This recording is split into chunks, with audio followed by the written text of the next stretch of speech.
Dear students, today we are going to start the first poem of your English literature book, Hornbill. The title of the poem is A Photograph. It is written by Shirley Tolson. Shirley Tolson was an innovative writer who had a huge passion for writing and was greatly influenced by her father, who was a writer too. This poem, A Photograph, is written by her where she recalls her mother and her past sweet memories while looking at a photograph of her mother's childhood. Now the poet's mother is no more, so she is so much upset that she cannot explain her grief on her mother's loss. Let us start the poem. The cardboard shows me how it was when the two girl cousins went paddling, each one holding one of my mother's hands, and she, the big girl, some 12 years or so. Now, here the poetess is seeing a photograph, and here the word cardboard is used for that photograph, which is pasted on a cardboard in order to keep it safe. The cardboard shows me how it was. So, by looking at that cardboard and the photograph on it, the poetess feels how it was when the two girl cousins went paddling. She is feeling about the feelings of the people, those who are shown in the photograph, and in the photograph there are two girl cousins of someone who went paddling, means they went to a beach bare feet without wearing anything. So paddling is walking on the beach barefooted, each one holding one of my mother's hands.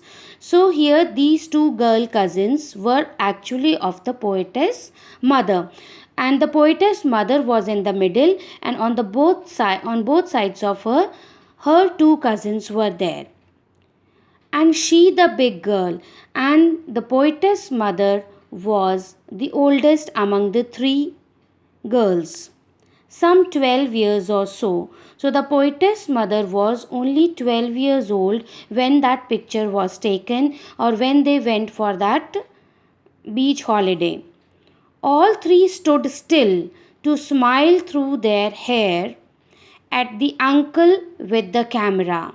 So all the three girls, they were standing still to smile through their hair. So their hair was not properly uh, combed. That is why they were spread on the face also, and they were least bothered about that, and they were smiling, looking at their uncle who was with the camera taking their photograph. A sweet face. Now, because the poetess mother was only 12 years old, she was a young child. That is why this word sweet is used for her. All children are sweet and cute. So, she is saying that in that photograph, the mother looks very sweet because she is innocent. That innocence is visible on the face of the mother.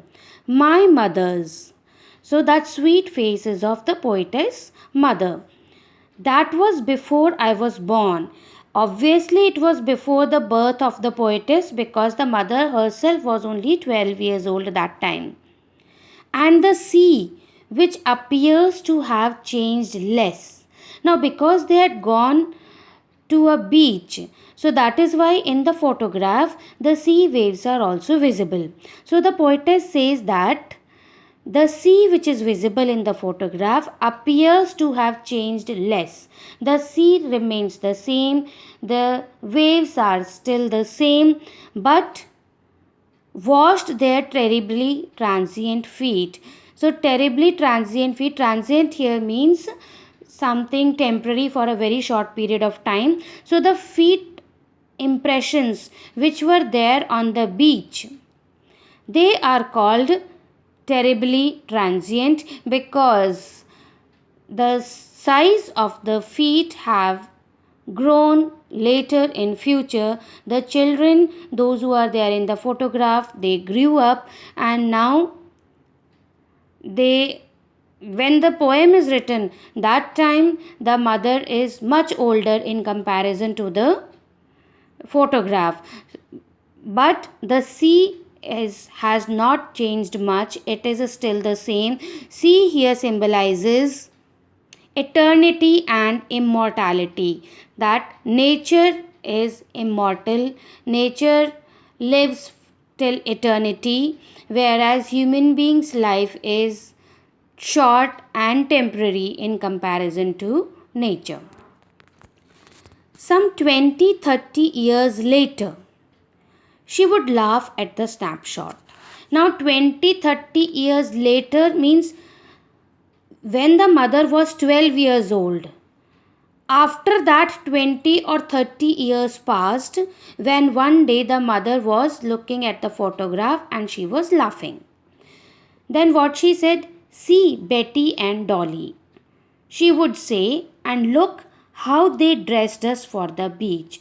Now we know that two cousin sisters are there in the photograph along with the poetess mother, and because poetess mother is looking at the photograph, so it is very much clear that Betty and Dolly are the cousins of the poetess mother. So she is talking about both the cousins and telling to her daughter, that is the poetess, that how their parents have dressed them for the beach. Along with the passage of time, the dressing sense changes, the fashion changes, the trend changes, and then when we look at our photographs of the past, we feel awkward that what type of dresses we used to wear in the past when we were small kids, because at that present moment the fashion trend has changed completely. So same she was feeling, that what type of dress they had worn for that beach holiday. So she was feeling happy after seeing her photograph. The holiday was her past, mine is her laughter. Now the poetess is saying that the sea holiday was past of her mother, because the mother has grown old. That is why it has become her past. Mine is her laughter. So the mother's laughter has become past for the poetess. Why? Because the mother is no more in this world. Both lie with the labored ease of loss.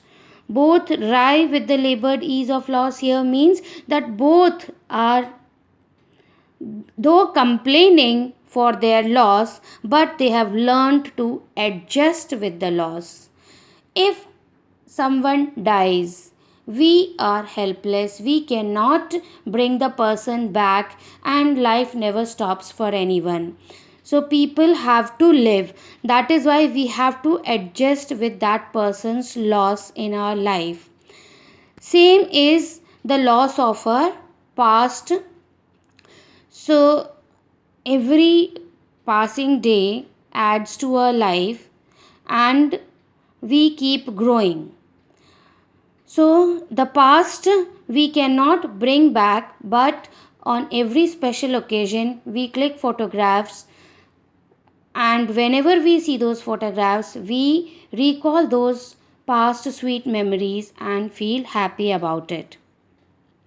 But we also know that we cannot bring that past back, so we have to bear that loss.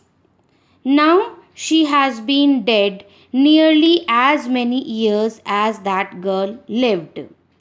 So that girl lived means the girl of the photograph who was 12 years old. So the mother died. When the poetess has written this poem, the mother died same number of years before. That means at the time of writing of this poem, the mother had already died 12 years before.